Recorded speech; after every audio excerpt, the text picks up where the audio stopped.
Hey, good morning.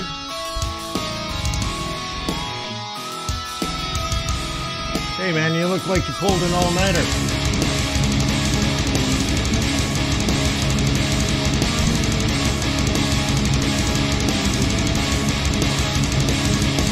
All right, let's get going. Eat boo boo.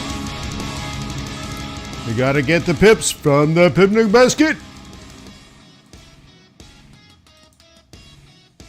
Welcome to Forex.Today, the YouTube community of almost 20,000 foreign exchange traders. We gather here today to conduct technical and fundamental analysis with the overriding goal of planning our trades. Let me remind you that trading is risky, not appropriate for everyone. Your past performance, good or bad, not necessarily indicative of future results. Please stay small, stay humble, focus on the long term. Never risk money you cannot afford to lose. Wowzer. Wow.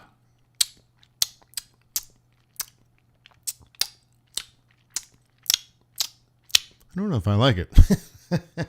Anyways, good morning, everybody. Yeah, it's 8 o'clock in the morning. I'm exhausted. Unbelievable. Hey, but today's a great day. We had ADP. Some say that it missed expectations. So is that good news or is that bad news? The other thing that's going on today is we have lecture number 9, I think it is, at the in the oil trading course, lecture number 9, which means we're about 15 hours into the lectures. And so we're going to do seasonality today. Very nice. Supply side analysis. Very nice. So I'm looking forward to that, but I got a lot of work to do. Very cool. So anywho, let's get on with it. We're going to cover gold, oil, and Bitcoin today. Dollar pairs and yen pairs, but I think specifically what I want to look at is Great British Pound. So cool. If you want me to cover something, maybe I will. Just ask. If you look at the description below the video, you'll see a link to my book, Strategic and Tactical Forex Trading. A link to 65 hours of hardcore foreign exchange trading videos. 65 hours of those videos for $88. That's in the description below at fxbootcamp.com. You will find a link to the oil trading course. Like I just said, I'm doing lecture 9 right now, and we have a few more lectures to go, and then we're going to do live trading for a few weeks. All of that is 50% off right now, $250 to become an expert in the oil industry. I'm telling you, man. I'm telling you. It's worth the $250. The link to that is in the description below. And last but not least, there is a link to tradersway.com. Traders Way is an ethical foreign exchange broker that I recommend. They earned my loyalty and respect through their actions and not through advertisements. So if you open up a demo account, maybe they can earn your loyalty and respect through fast execution speed, narrow spreads, huge swaps, customer service that's world class. But ultimately, they earn my loyalty and respect when the Swiss National Bank pulled their peg and exposed a whole bunch of foreign exchange brokers that were trading against their clients. And Traders Way was perfectly fine. Apparently, because they don't trade against their clients. Just like that, huh? What they say is when the tide goes out, you see who's swimming naked. Well, a few of those brokers were butt naked and went out of business. Traders Way, trustworthy and ethical. Tradersway.com. All right, how's your coffee?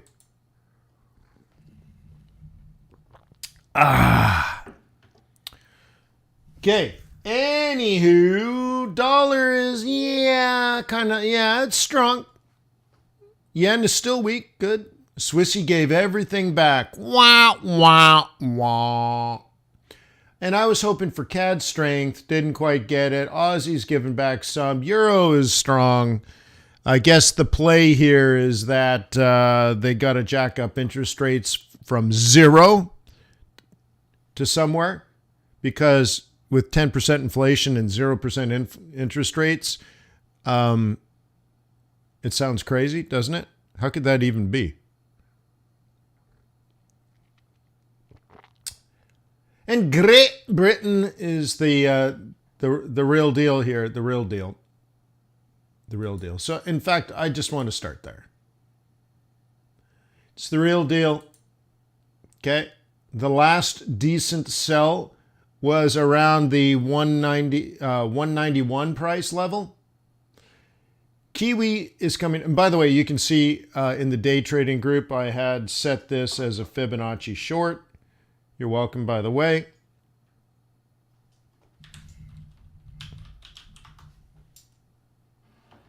So let me get my drawing tool back in play.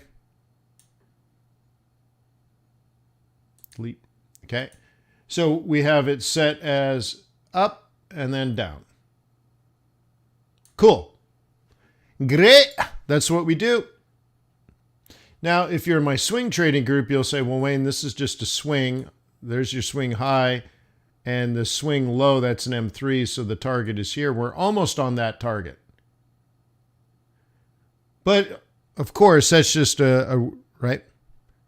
Is it not, Jim? You know what it is then? I probably just didn't click a button. Hang on. Let me do that right now. I definitely uploaded it. I was up very late last night. I went to bed around 1 a.m.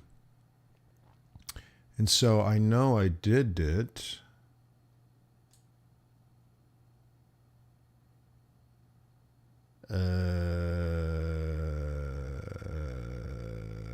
No, it's not there. Huh.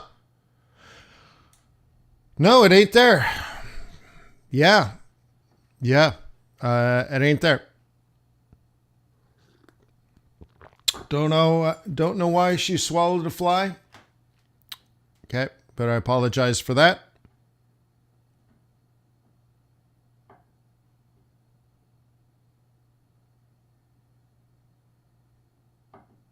Yeah.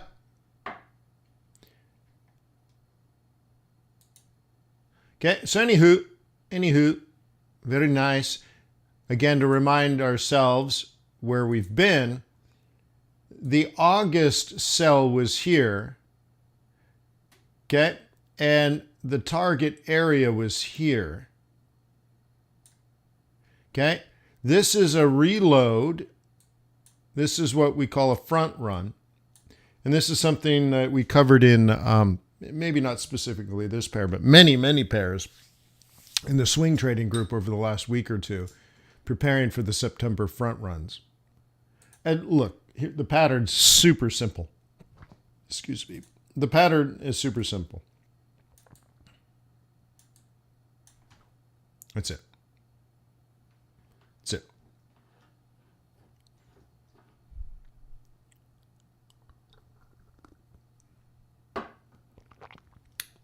Okay, now New Zealand, the New Zealand dollar had gotten quite weak. So that's not even a good trade, but it's a setup.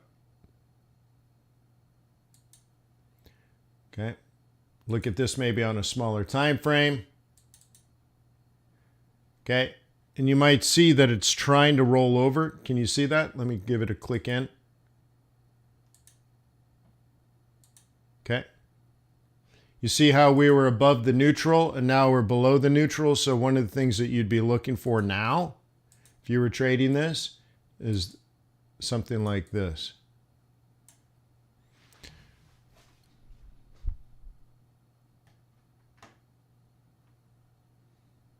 Okay. If 15-minute is too short term, then you just take it out a notch and you say, instead, you can say things like sell zone. Now, the pullback to the purple area tells you this downtrend is slowing down significantly, but it's just for the Canadian dollar weakness due to oil right now and not necessarily strength in the pound. I think what it's telling you is they're both weak.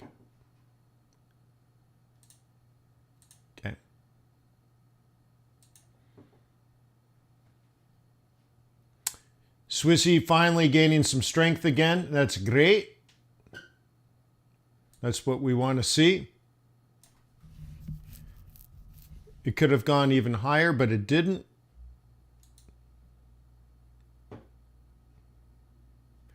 I mean, look, it actually looks like it still could go up further, but again, pound is so weak that it's not even doing, it's not even playing the pivots. All it's doing is the price action. Oops, wrong color.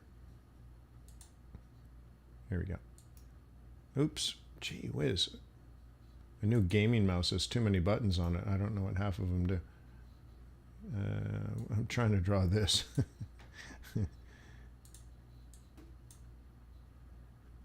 Okay, it just looks like we're in the zone, so to speak.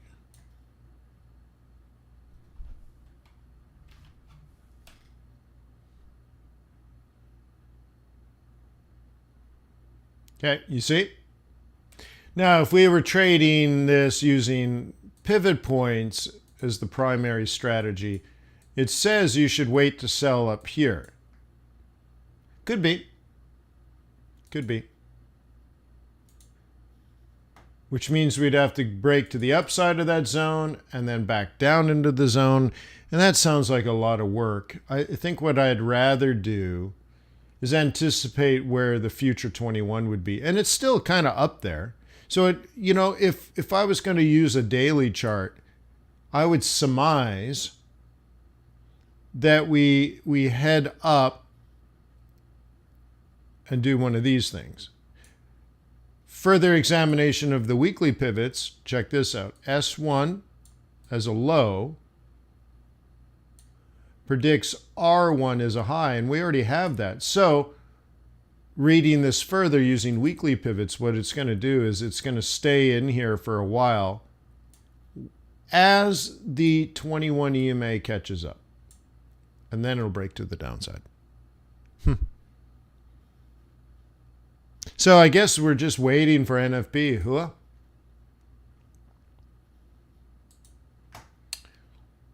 Let's add to this chart. I want to take a closer look because I do like the idea of this one falling. I'm going to add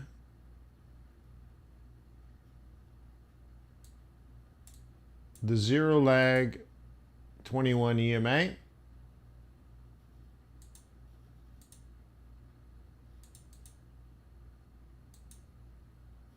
Guess we'll do it this way.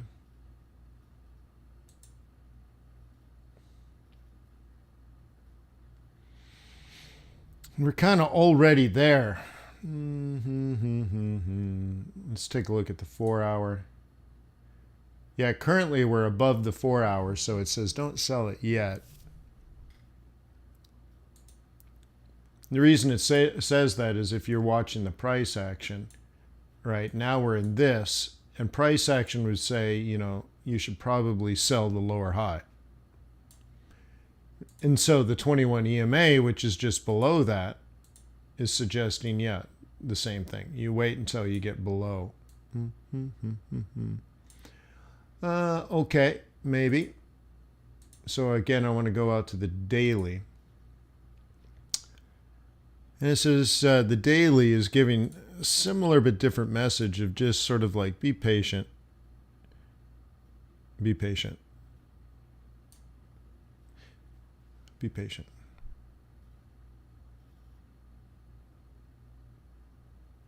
Yeah, this is the new mouse and it's crazy fast.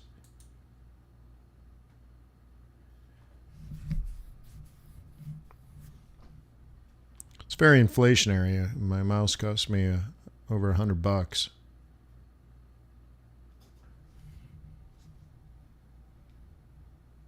Very inflationary.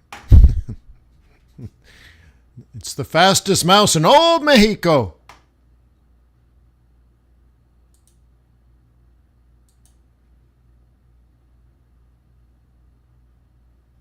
And then, of course, dollars, the fun one. Look at that. It's just been rocking and rolling. Just rocking and rolling. Okay. There's the front run. There's yesterday's day trade. There's today's day trade. Oh, it's so pretty. Look at that. Look at that. Just gorgeous. Gorgeous, I tell you. Gorgeous! So pretty. Huh? Boom, bum, ba-dum, bum, bum, bum. So if you run into the 4 hour, okay, in the training course, hint, hint, nudge, nudge, join FX Bootcamp, bro. It's only $88. In this situation where you're looking at this chart, you're thinking it's OOP. And when it's OOP, you kick it off the 4 hour 21. That's a fact.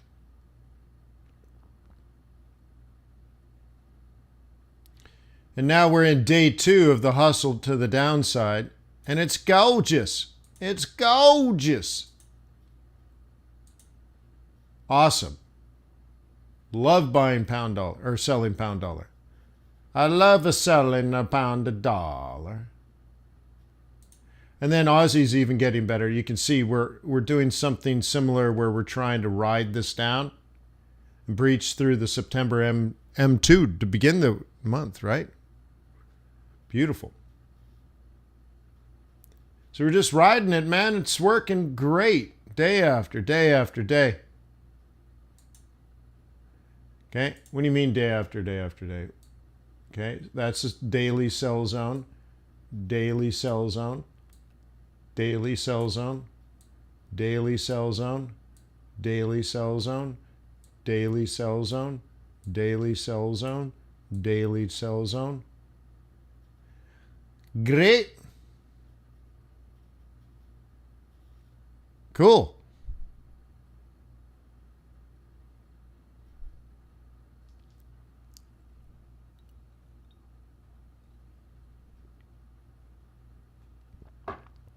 Right on, Alexander. Why don't you join... oh, man, did I just spill my coffee? I guess I did. Why don't you join Blue Sky? All right. Hey, you out there in the dark. Can you help me?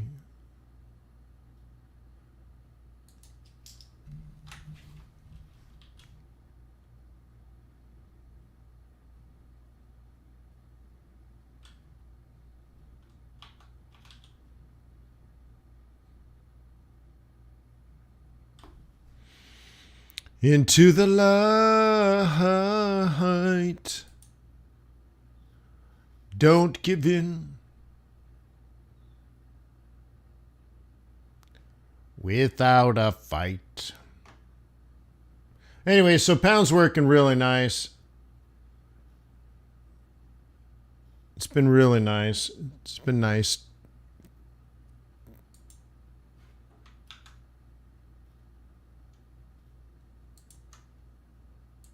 Been very nice. Hang on.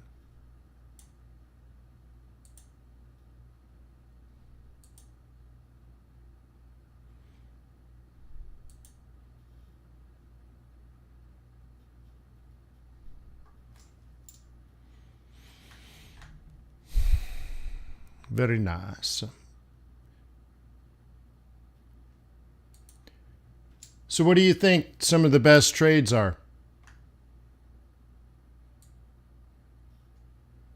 Well, we can look at it quantitatively.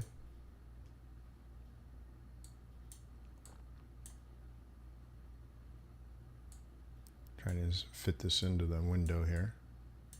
We can take a look at this quantitatively and say, well, let's just look. Well, first, one thing I wanted to show you, when I throw in commodities, oil was an up,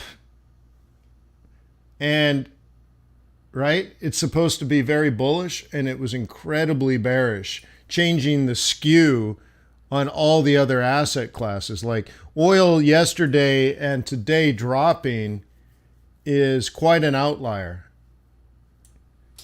Dramatic. A dramatic, I would say, departure from fundamentals, which is interesting. just kind of interesting on its own. So you can get rid of commodities, and then you get rid of maybe indices, and so now we just have major pairs and others, and you can see most of what's supposed to be doing poorly is doing poorly. Some of the things that should be doing positive are not doing so well. So these are all the disappointments. So it looks like the yens are a disappointment right now.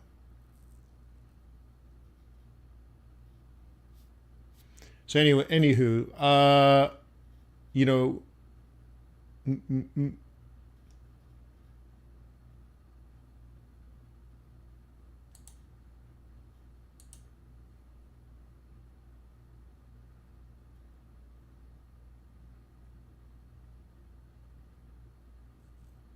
okay, in the stock market right now might be turning and therefore is now neutral.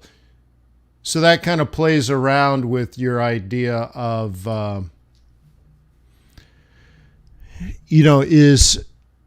has the, I guess you could say it this way, has the institutional investor portfolio changed? Has the sentiment changed?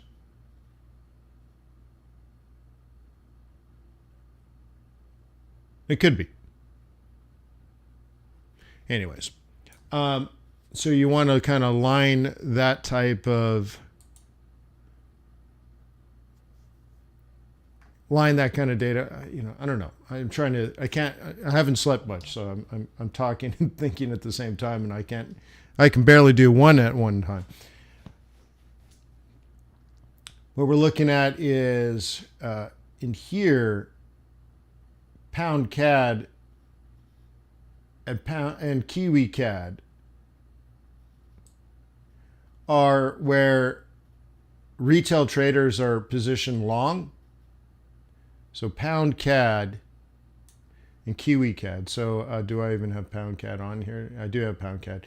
Can you believe it? Isn't it amazing that this is something that 94, here, looking at this, 94% of retail traders are long this. Why? Why would they do it? Isn't that crazy? Why would they do that? Ugh. Why? Because it can't fall far enough? Or it can't fall any further? Isn't it just remarkable? Is it trying to pick bottoms? Well, that's a strategy that stinks, right? Yeah. Well, it shows you, like, if you can get that data in real time, it might be helpful, right?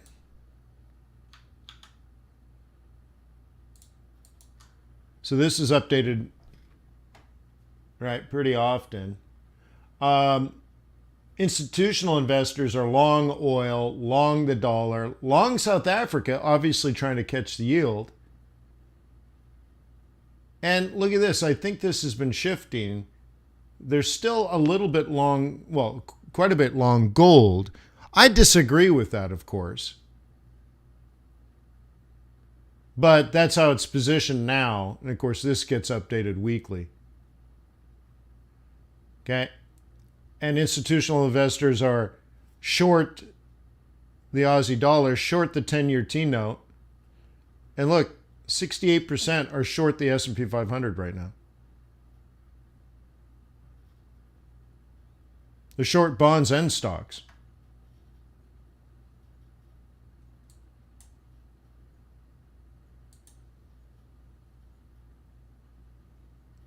They're short the stock market now, which is interesting. So let's go to like the S&P 500.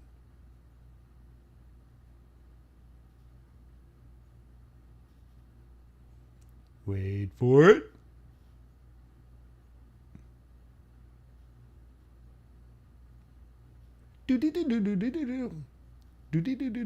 Big money, no whammies.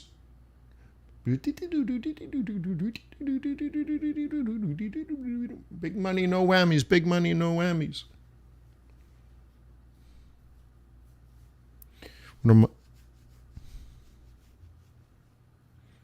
VIX is down? Yeah, well, I would expect that to come up, Arve, in the next week. Okay, so here we are, and as I showed you on, in the other part of the database, currently the S&P 500 is neutral.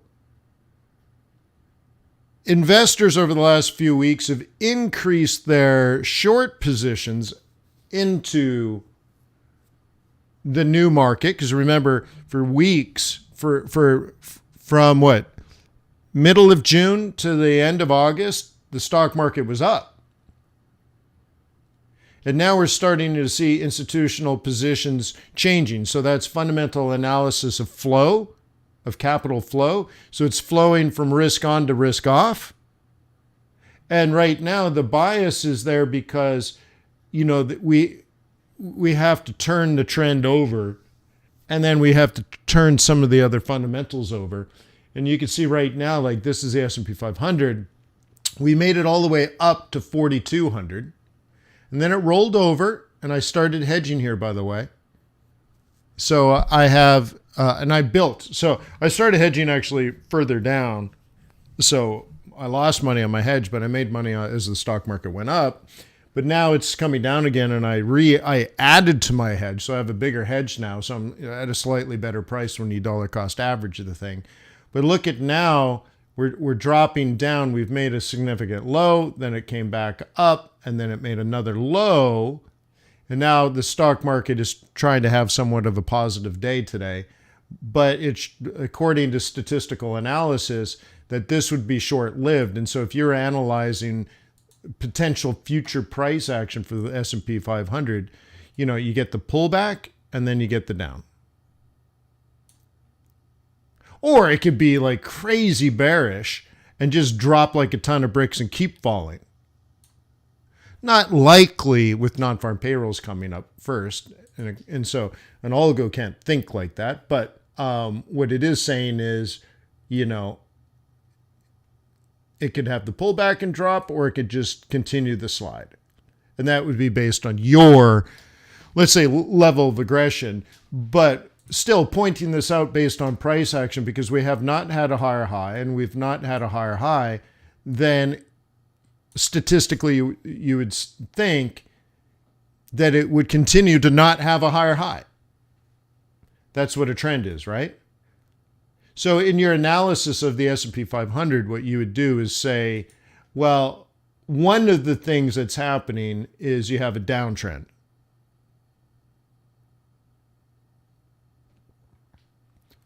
Right? And now it's just predicting future prices based on what has happened and your aggression level.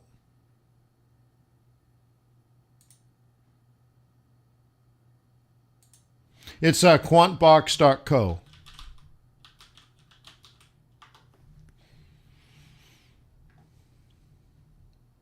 Okay. But if you go back home, like it still thinks CAD yen, right? It's doing quantitative analysis. So it's thinking CAD yen should be up. Okay. It's breaking it down. The COT data suggests that institutional investors are positioned as buyers of CAD yen when analyzing the position of CAD investments and analyzing the position of yen investments. Okay, it favors CAD yen long. And even there's a little bit of, retail buying it. So kind of institutional and retail don't completely disagree with each other, which means we're not at extremes, but we're not fighting each other as much. Okay, seasonality is a bit, because usually in September, the yen has a pretty decent chance of gaining strength historically, and I can show you that in a second if you want. Okay, but the trend is up. So that's good. So you score all that. Okay, then you look at GDP growth. It favors Canada over Japan. However, inflation, favors Japan. Unemployment favors Japan, but the interest rate differential favors CAD yen. So when you add all this up quantitatively, you get a score of 4, and then you want to look at your CAD yen for the opportunities, but they're not necessarily there instantly, right? So what you need to do is then you pull up your yens and you say, at some point in the near future, because this is quantitatively bullish, it's not necessarily bullish, it's just quantitatively bullish. If you add up, right? If you add it up, you might say, you might agree, okay, yeah, that's quantitatively bullish. So what you would do now as a technical trader is do your technical analysis and anticipate the next move up. So like this could be next week's trade plan. Now the value of it is, again, you're looking at data and you're comparing Canada and Japan for GDP, inflation, jobs, interest rates, so on and so forth, right? COT data, retail position. But inside of this, the quantitative analysis of the technical trend. So the algo looks at the 5, the 8, and the 21 and says bullish, bearish, and neutral, right? And so you're looking at the text now, and you throw all that up and you just score them up.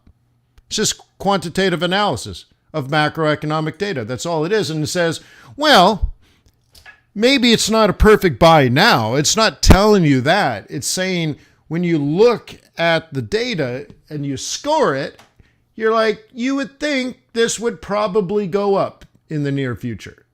Unless you think GDP is going to change. Or you think jobs are going to change. Or you think inflation is going to change. Or you think interest rates are going to change. In particular, the differential between these two countries. And if so, you're like, you know what? Let's everybody just sell CAD and buy yen. Everything that's been happening is over. You could think that. Okay? What do I mean by quantitative? Okay? Quantify. Quantity. Okay? What does that mean? So we could look at pound dollar. I think pound dollar. Let's do this. Okay. Quantitatively, interest rates favor the dollar. Jobs favor the dollar. Inflation favors the dollar. GDP favors the pound. But the technical trend favors the dollar. Seasonality favors the dollar. Retail sentiment favors the dollar. Institutional positioning favors the dollar for a score of -7. That's quantitative. You've quantified. You've analyzed individual pieces of fundamental data on using macroeconomics. And it's not just the pound, it's the pound versus the dollar. So you look at them, you compare those two pieces of data, and you score them. You give them a quantity. Okay? +1, +2, or -1, -2. Okay? And then you do that for everything.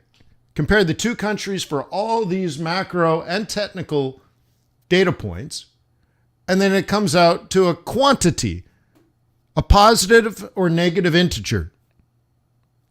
And so when you compare Great Britain to the United States of America, it's a strong sell. And you can look at it very quickly. You can say, oh, well, there's one thing. GDP is perhaps scored better out of the UK than the United States, but that's just not enough. So you're like, well, what do you mean by interest rates? Well, you can see very quickly right here. Let me clear this out. Okay. You can see right here, it's looking at this data. Oops. Trying to get used to my mouse here. Okay. And it's got interest rates in the United States versus interest rates in the UK, and the differential, they're both going up. Or you just want to just look at it really quickly and you're like, oops. Right. And it just says, look, you're going to have a 0.75% carry on the Great British Pound. If you sell this, you're going to get paid. So that gets scored over here. Okay? Interest rates favor the United States of America. So that means because it's a -1, you should be, right, favor selling. So what this is saying is, this is a sell, this is a sell, this is a sell, this is a buy, this is a hardcore sell, this is a sell, this is a sell, this is a sell, for a total of 7 sells above any buys. Then what we're doing here is projecting the future.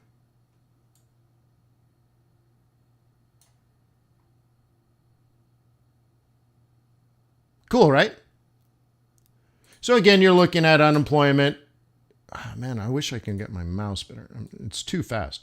Okay, unemployment and the differential, interest rates and the differential, inflation and the differential. So the algorithm is pulling all this data and calculating it. Okay? All this data gets pulled, and then it says, pound dollar currently has a score of -7, or a strong sell rating after adding up all the categories. First, let's look at what institutional traders are buying and selling.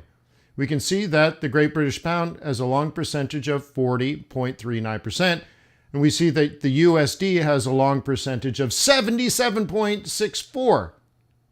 This category receives a -1 as institutional investors favor the USD. See? And it just explains it to you. Trend reading is based on the daily chart using the 5, the 8, and the 21 exponential moving average. The more aligned they are, the stronger the trend up or down. In this case, we have a score of -2. Isn't that beautiful? Right here is seasonality. What's happening now and what usually happens. We have the 20-year average and the 5-year average.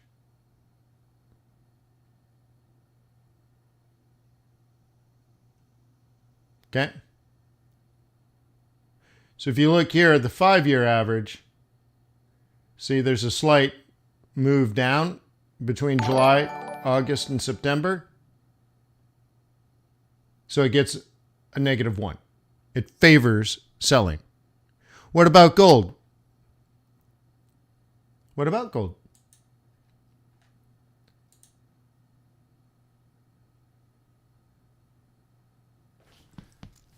Okay. So anyways, everything's updated in real time. Yeah.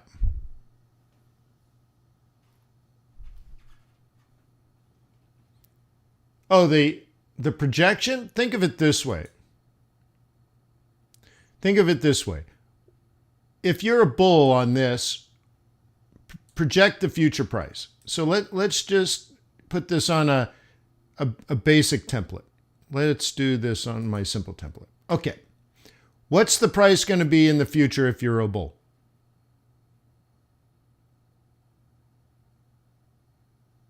Okay. One way of doing it, or to illustrate it, is you could do something like this, right? There you go. Okay. That's one way of looking at it. Okay. So imagine now, imagine you'd have to do it this way. And then I'll do it this way. So imagine you just simply don't see this part of the analysis. So it's measuring past performance. Remember, it doesn't predict future results, but we're just analyzing. There we go. And we're saying that there's a standard deviation, right? You guys remember how to calculate standard deviation? First, you have to calculate the slope of the mean. Slope of the average. Okay, slope of mean, which is this line that was there before. Okay, so you have to calculate that first. And then you calculate the variance, how far price tends to move from the mean before reverting to the mean. So that's the variance, variance. And then you take the square root of the variance and you get the standard deviation. Okay, so all you're doing now is saying, you know, if this maintains upward price action, you could do something like this, which is a slow rise, or you could do something like this, which is a fast rise, but you're a rise.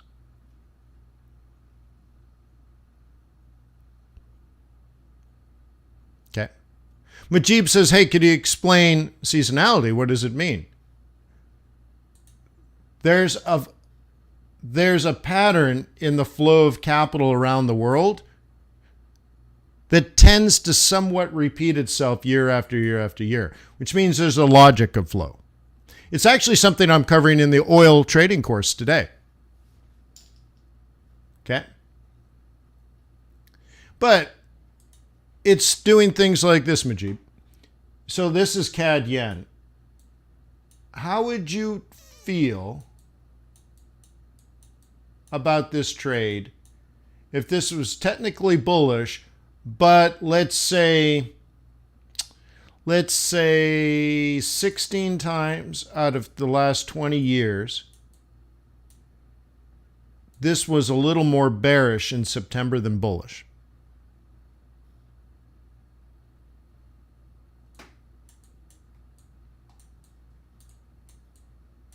How'd you feel about that? It might temper your enthusiasm if you're a bull. Not that you'd sell, but you'd be cautious for the month, wouldn't you? If 16 out of 20 years was down. And now the flip side is, what if October 16 out of 20 years was up and the market was bullish? How would you feel about that? Okay. So I've been teaching seasonality for a few years. It's just, here's the problem. I don't remember what it cost. Can somebody tell me what their subscription to a seasonality service provider costs? There are 2 or 3 main ones out there. Can somebody give me a ballpark?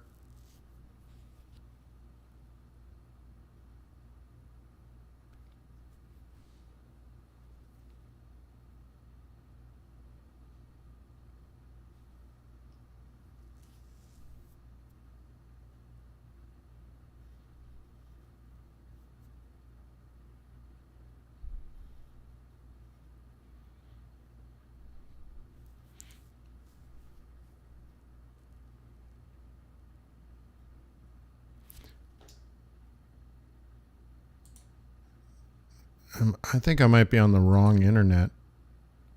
Shoot, I'm on the wrong internet and I can't switch over.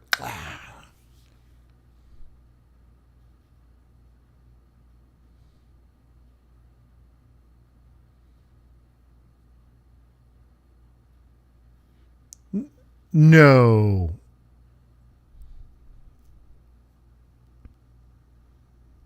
Not 550. Anyways, Quant, if we go back to this, I'm only pricing this at $50 a month. Yeah, per year. Yeah. And it includes seasonality, right? Because let me show you. Like, let's go over here. Hang on.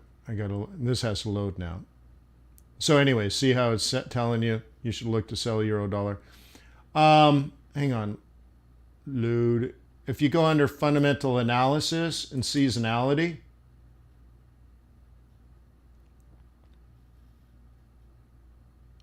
thank you. Yeah, 15 to 20. That sounds right.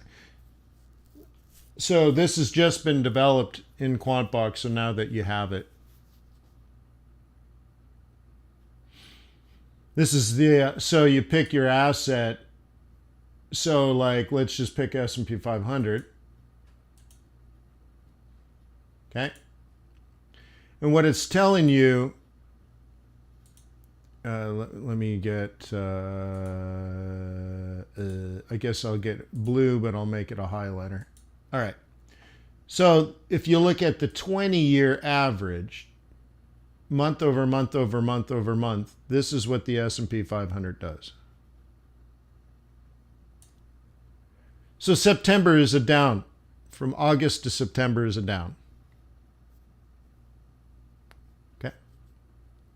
Over 20 years, S&P 500 struggles in September.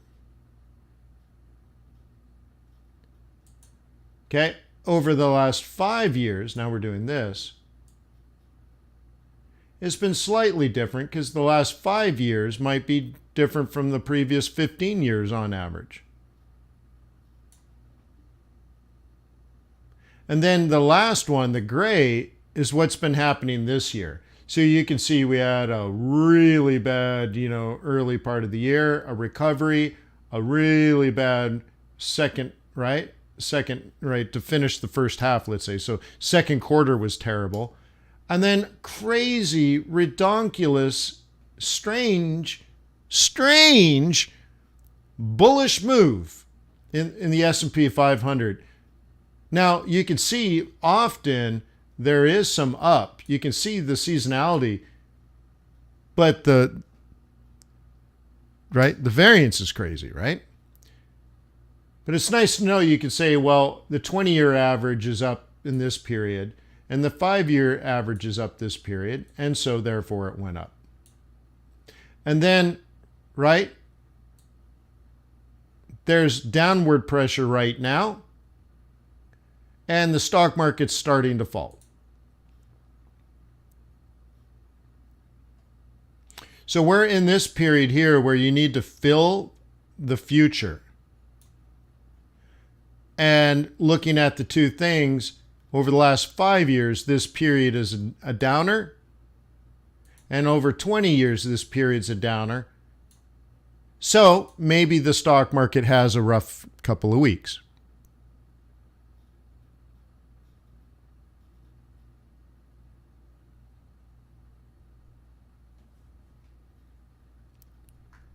It's pretty, isn't it? So you can say, well, okay, well, maybe the S&P 500 will come down. So you can say, okay, well, how does that tend to impact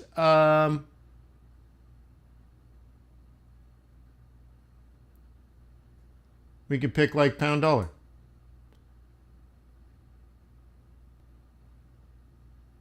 The last few years, there's been down pressure this time of year.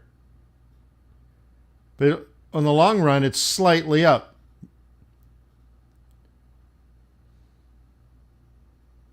Okay.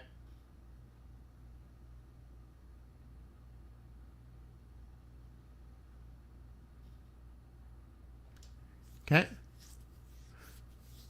Now look at here, starting in June, the 20 and 5-year average favors this rising.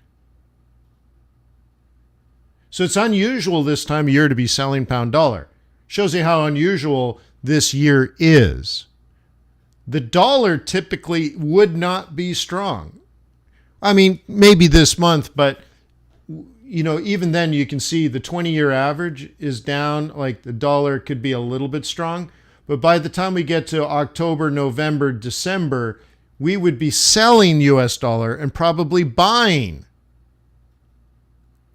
this pair. But right now, we have technical and fundamental rationale for the pound dollar to continue falling. historically until September. Now, I'll tell you because I'm more precise than this. In January, I gave a prediction month by month by month for asset classes. And I said, right, that this year will be different than what's normal. So what's normal, what this is saying is just based on normality. What's normal is this. Okay, and then a little bit later in the year, this. What I suggested was something different, and it was more like this. And then, wait for it, this. How many people remember that presentation? I think it was a 2-hour presentation I gave back in January, outlining the entire year in advance, month by month, and the rationale behind my decision. I'm overriding the 5-year and the 20-year historical average because the human brain is smarter than the algo. The algo can only tell you what's happened. It can't think forward. So I'll say this is usually right because it's quantitative analysis. It's just math. It's definitely not wrong. Okay? So you have to read into that a little bit too. Now, if you don't have 20 years of trading experience, then maybe this quantitative tool is very, very, very helpful.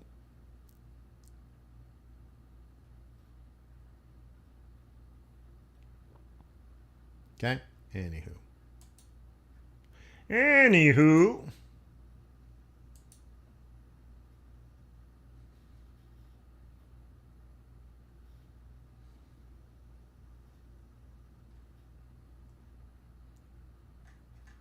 Do do do do do do do do do do do do do.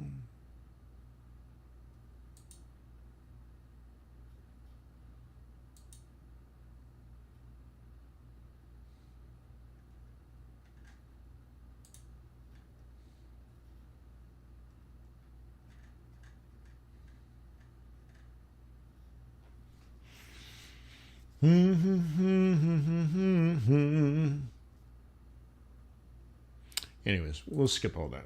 All right. So this is organized pretty simple. Strongest buys, strongest sells. There isn't any strong buys right now, but there are quite a few strong sells.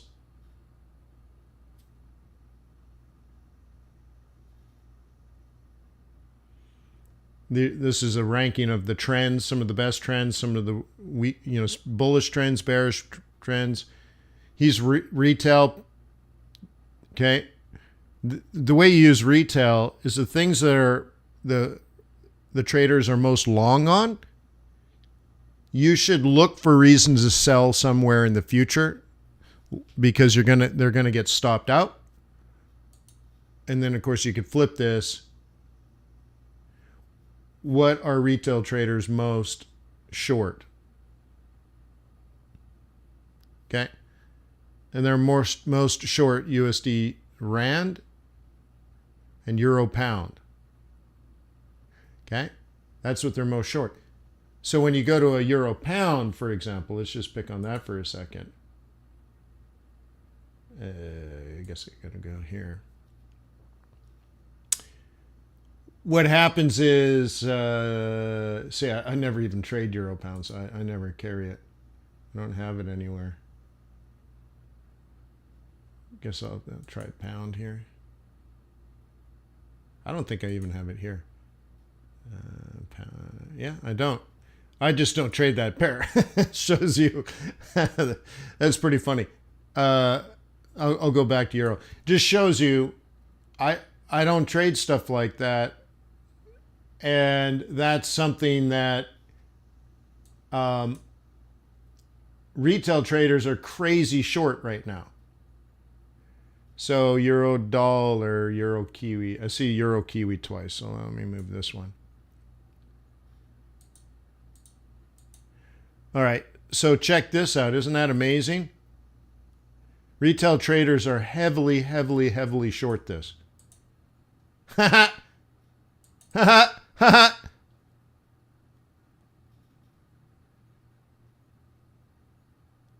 Yeah. You had Dakar? Sure.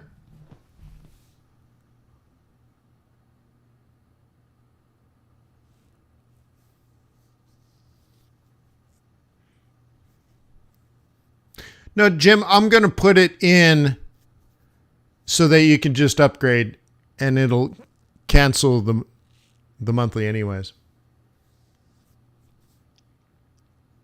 Yeah, just hang on. I'm going to announce it. I need to do a bunch of training on it and a bunch of other things.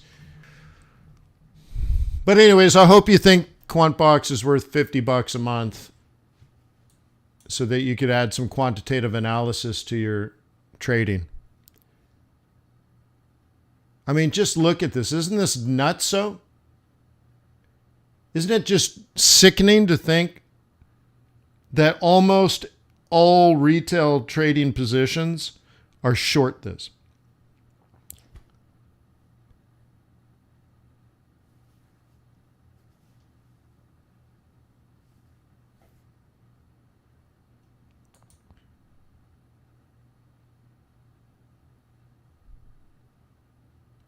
Yeah, no, I know. I haven't added that there. The only trading I put there is macroeconomics. I thought I'd move the macro course over there. Maybe that would help. But I mean specific tool training. Right now I'm working on the oil trading course, right? So I got to do that today, so I can't do the other stuff.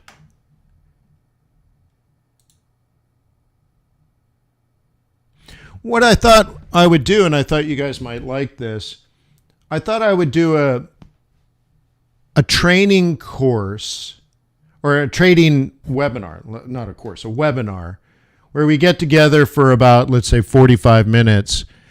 And I don't explain just how to use the tool, but I explain like why or how to use it or where we get the information. And like the tool itself, all it does is the work that you're supposed to be doing yourself anyways. You understand that?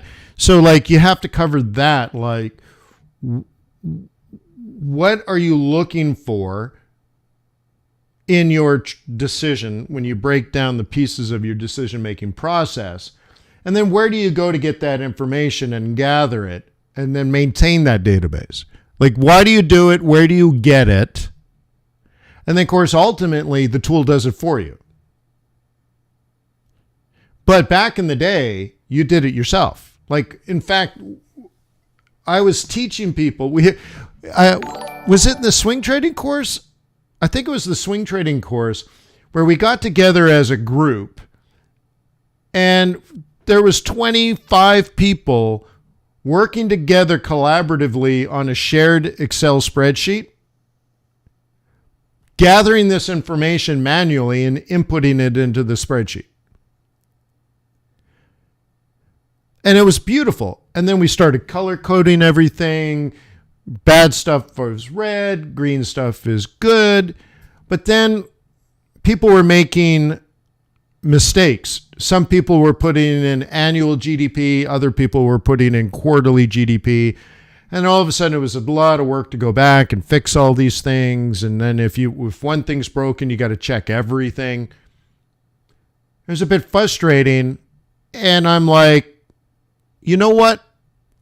That we were just trying to do GDP, but then we need employment data and all that kind of stuff. And so we added all of that, and then we got together a group. The group got together a week later, and we looked at the spreadsheet. Then we said, well, you know what? What we want to also see is the change. Not what interest rates are now, but what were they before? What's inflation now, but what were they before? What are jobs now, but what were they before? You want to look at the differential so that you can get an idea, are things improving or getting worse? So then we had to go back and add all these new columns. And then once again, every time a piece of news comes out for every single currency, you got to go back and update the spreadsheet. Well, what if somebody forgets? Well, hell's bells. I thought, you know what? This is what a machine should be doing. And now you have QuantBox. It's a quantitative analyst in a box. You don't hire it, you buy it. Rent a quant.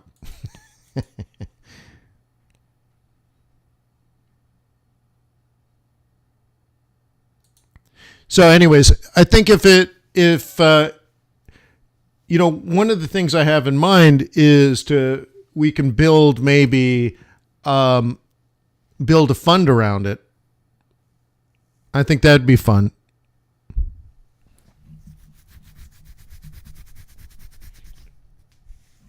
Okay, a quantitatively based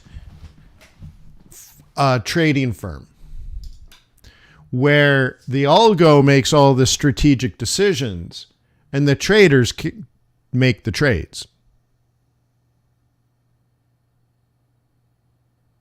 Okay.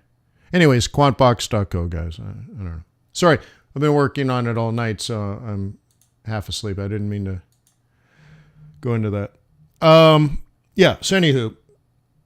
Okay, what if it just simply said, hey, Tim, why don't you go to pound CAD and look for a sell? And Tim says, pound CAD? You're like, okay, so what would you do? Daily confluence bearish. Because it's quantitatively telling you, it's not recommending. It's just adding up the numbers. It's just math. You have to understand it's just math. Mathematically speaking, you should look to sell. Now, you're a technical genius when it comes to trading, right, Tim? Do you sell low at support? Tim says, hell no.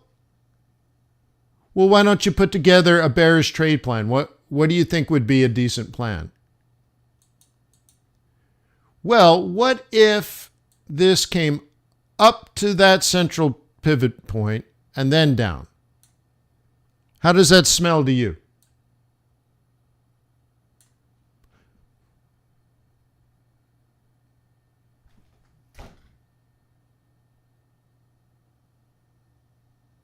Okay. Then you're like, but wait, I kind of like this other one, kicking it off the 21 weekly. Oh, okay. Yeah. Well, you can do that too, right? That's now your trading decision.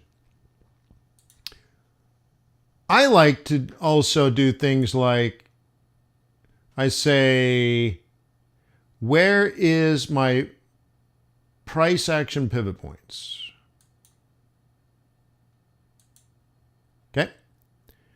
And it says also around the 55 would be, okay. Okay. It's doing two studies actually to create these pivot points. It's doing two strategies. It's looking at two different things. One's a standard deviation and the other one's a linear regression, right? Linear regression. So it's just saying if you were a bear, you might want to consider that. That's all. Now, the price projections are kind of the same as that, where it's like, hey, if this continues, then there's the extension, right?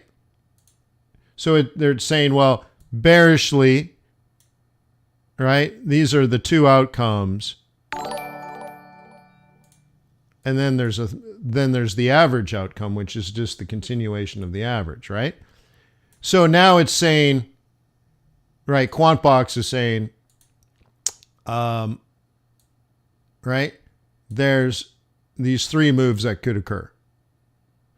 And I don't look at them as three moves. I just look at them as channels. So there's this, really, so there's kind of like two. Okay? Bearish conservative, bearish aggressive. Now remember, quantitative, again, not a recommendation. If you do the math, the math of macroeconomics, it says, hey, Timorama,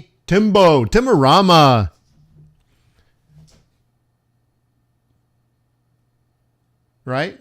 Strong sell.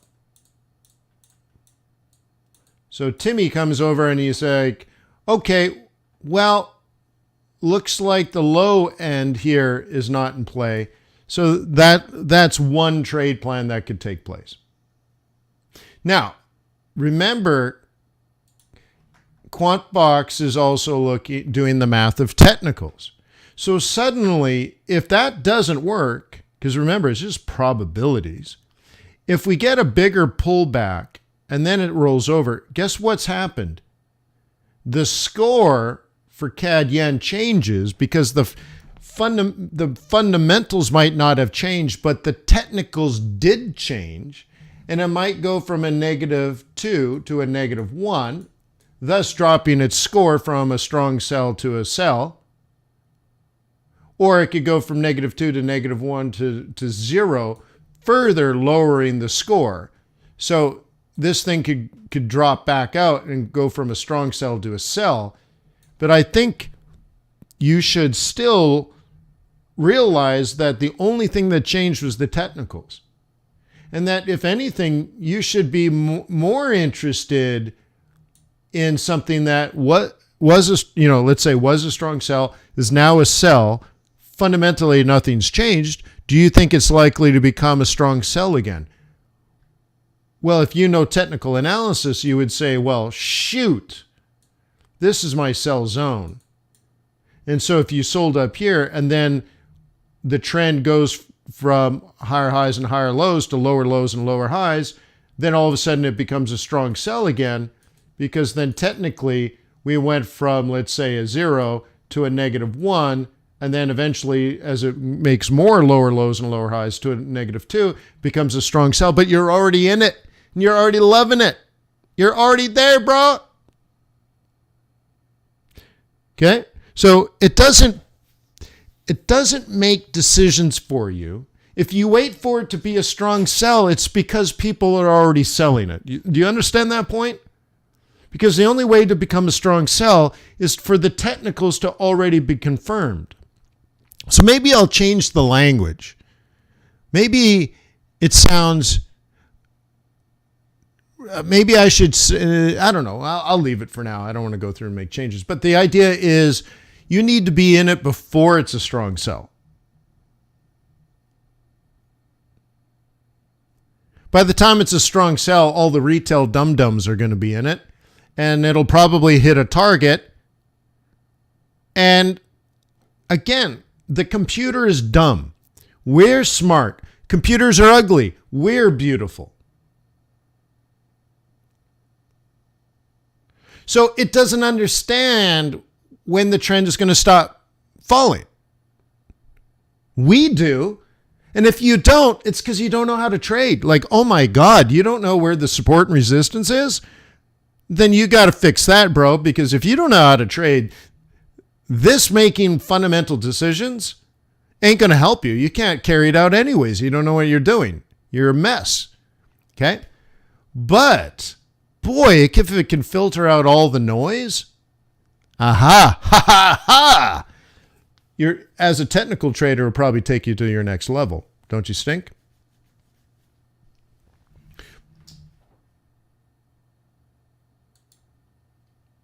So that's the plan. That's how you would put that together. What?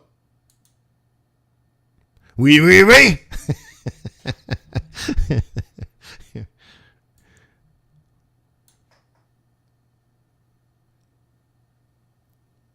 Okay, you see? So you'd have to look at this and say, well, hell's bells. Okay? By the way, this has been a sell for weeks and weeks and weeks and weeks. So at some point you have to if this is going up and it's a strong sell, or not, well, it wouldn't be a strong sell. Okay, it can't be a strong sell because the trend is up. But let's say it was a sell. Because I can tell you when this was going up, I was a bear. And there's a couple of dozen people that meet with me every single day, and they can attest to that. I've never been a bull on this. Never. Even when it's going up. Why? The fundamentals are bearish. So that's where I think QuantBox will help retail traders, is they don't understand the macro behind it. It's like, how do you get to this decision? Bullish and bearish, and how do I know long-term long, short-term short? How do I do the fundamentals? Wayne, I don't understand economics, yet alone global macroeconomics. I don't understand central banking policy. How do I get to that point? And I'd say, well, fundamentally, while this was going up for weeks, this was bearish. And you're like, well, why would it go up if it's fundamentally bearish? Because bears took profit at support. This is what the gray area is. They took profit at support. They got out of sell trades, but they didn't buy it. Okay, Quant box has the COT data. It'll show you nobody bought it. People just got out. So now you got to wrap your head around, it's going up, but I want to sell it. It's going up, but I want to sell it. It's going up, and I want to sell it. Then it hit R1, dropped, retested. So now we got a double top, and then we got a lower low, and then we got a lower high. Dude, at some point, when are you going to sell it? How many people get that point? It's going up, but it's bearish, so you're waiting for a pattern. Your two patterns that I teach over and over and over again are the double top and the 1, 2, 3. 1 being the double top, 2 the lower low, and then you set up the 3, and now you're short. That's the whole point. That you were waiting, in some cases, 3 or 4 weeks for that to set up, and then you drop the bomb on this sucker because it went from fundamentally bearish to also technically bearish. And of course, you could have made that decision earlier than that pattern, but that pattern is precise. So imagine the whole time you're like, oh my God, I hope this double tops. Oh my God, I hope this double tops. Oh my God, I think it's a double topping. Oh, it's double topping. Oh my God, it's double topping. Right? So you might trade the double top, and then you add another one on the 1, 2, 3, and then you're just riding the moving averages because that's a trend. This is a reversal from bullish to bearish, and then it's just trending bearishly. But you've known for months. You've known for months that was likely to set up. Not likely, sorry, probable, probability, probably going to set up, and that you were waiting. You were waiting. And then drop it like it's hot, Bubba. Drop it like it's hot. What do you stink? Smell like a plan?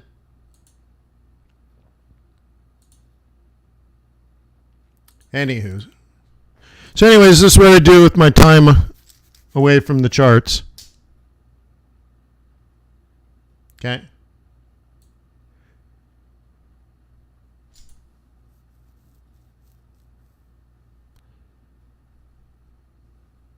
So okay.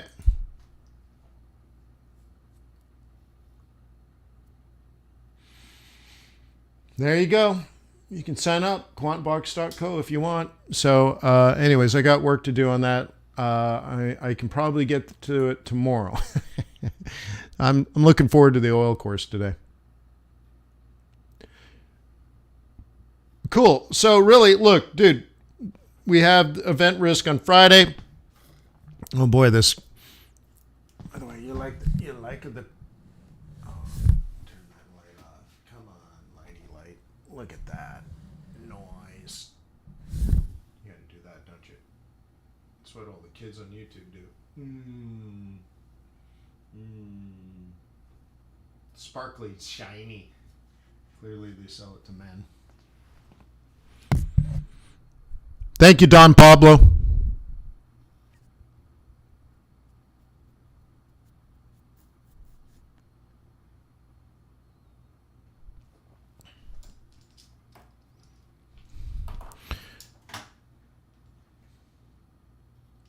So anywho, I've been a buyer of the USD for a while. It's all good.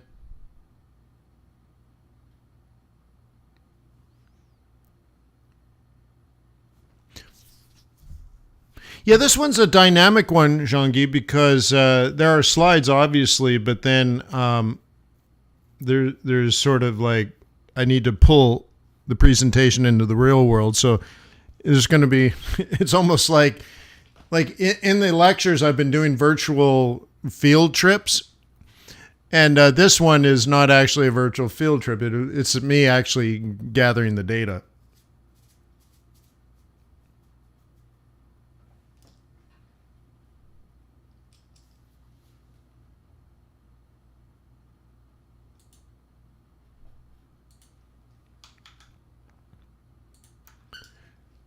Just so you guys know.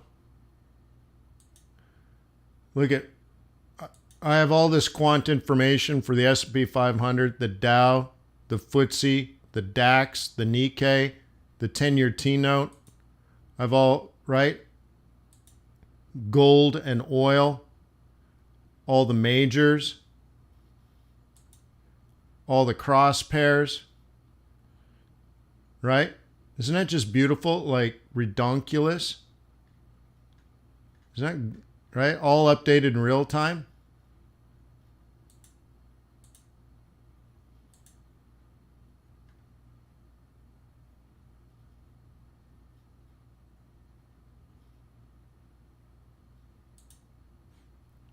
Okay.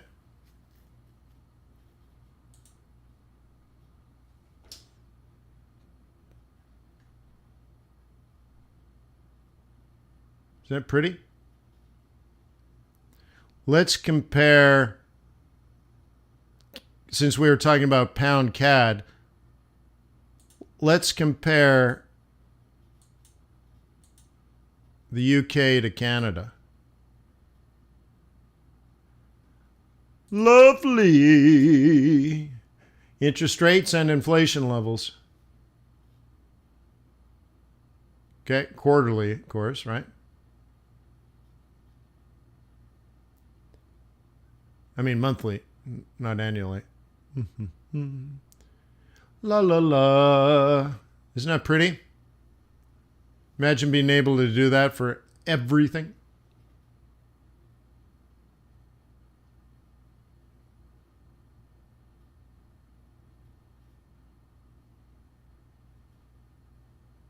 Wait, no, that's interest rates. I clicked on the wrong one. So that's the interest rate differential.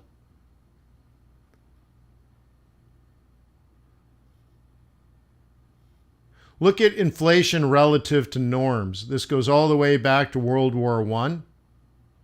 You're like, Wayne, I don't need data from World War I. All right, well, let's bring it in. Bring it in. Let's do a bear hug. Let's bring it in, Bubba. 2014 to now. Okay.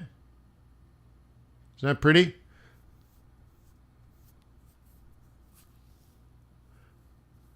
Japan has got the lowest level of inflation, followed by Switzerland. Look at Great Britain, 10.1. Is that crazy? But then, right? So this is one of the things I was working on last night where I wanted to have the colors of the change. So 2 periods ago, last period, this period, it went from worse to worse to worse. This went from bad to worse to worse.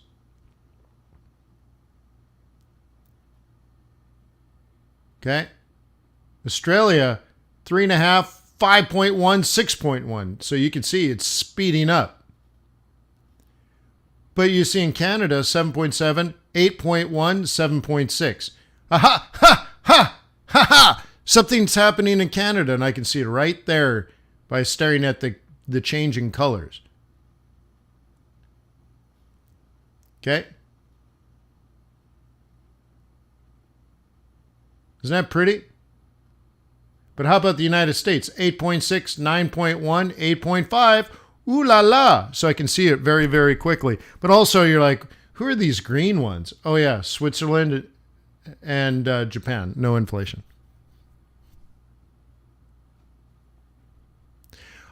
You can't do it, Master Trader. Master Trader says, what about nat gas? Right? When you're doing commodities. You can't do it because there isn't a global market for nat gas.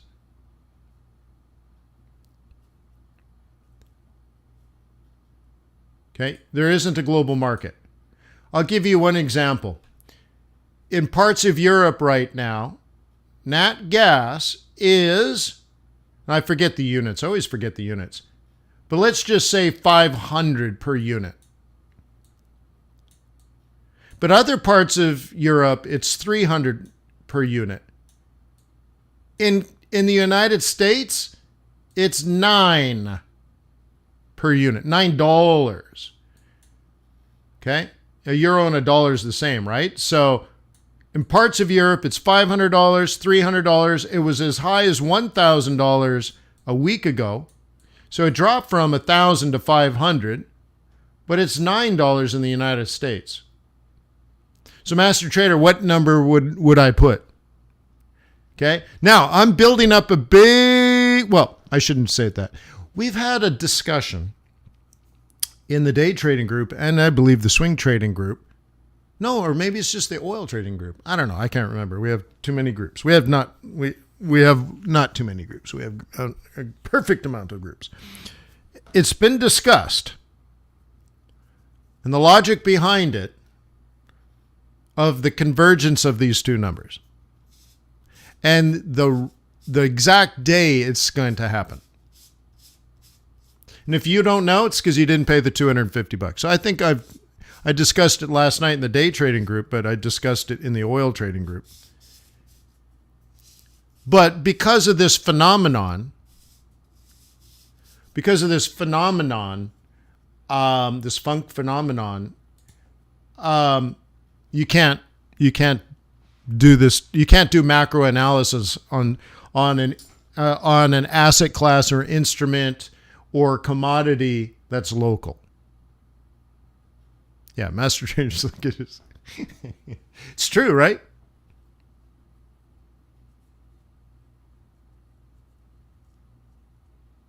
So anyways, thank you that it's clean. It's actually what I'm working on now myself is changing the layout and changing some colors. And notice that this isn't sitting on my server. You guys notice that? This is sitting on the Google Cloud. And the technology is new to me. And it's slow to use. Like it takes 20 seconds to load a new color. And then you click on it and you don't like the color. And remember, they're rules based. So you have variances in colors and you're like, ooh, I hate that variance. So now you got to change the variance and see what it looks like. And that takes 20 to 30 seconds just to go click, click, and then you got to wait, and then you got to wait, and then you got to wait, and you got to wait, and then the color comes up, and then you go click. But it's doable. So I'm playing around with the colors. And so that's cool, and moving stuff around. I do want it to be clean. And I also want it to print well. Okay, so you go to print, for example, and it prints well.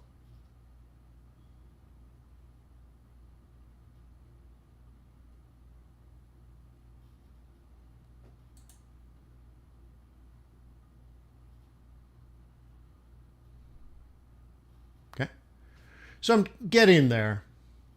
And then when you drill down,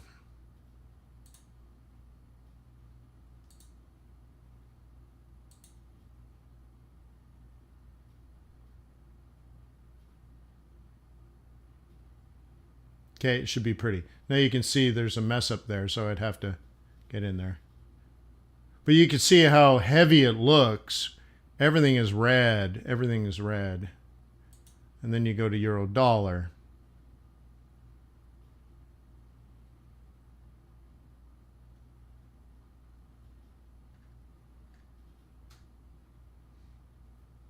And it's red, but you see how it's got a higher score? So anyways, it's coming along.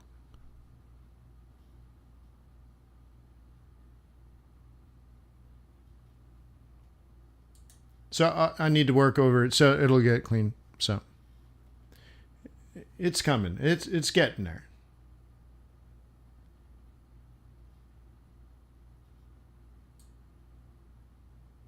Huh? Isn't that nice though? All sitting on the cloud? Not sitting on my server? Not my server talking to other servers. It's just simply the cloud. Huh? Little AI never hurt, right? So anyways, I got to go, yo. Sorry for babbling. It's what happens when I don't sleep. So I apologize. Peace on earth. May the pips be with you. May your profits be above average. And again, if you want more info, it's quantbox.co. But I haven't officially announced it. But you can go check it out. It's obviously it's pretty close to launch, right? Pretty close.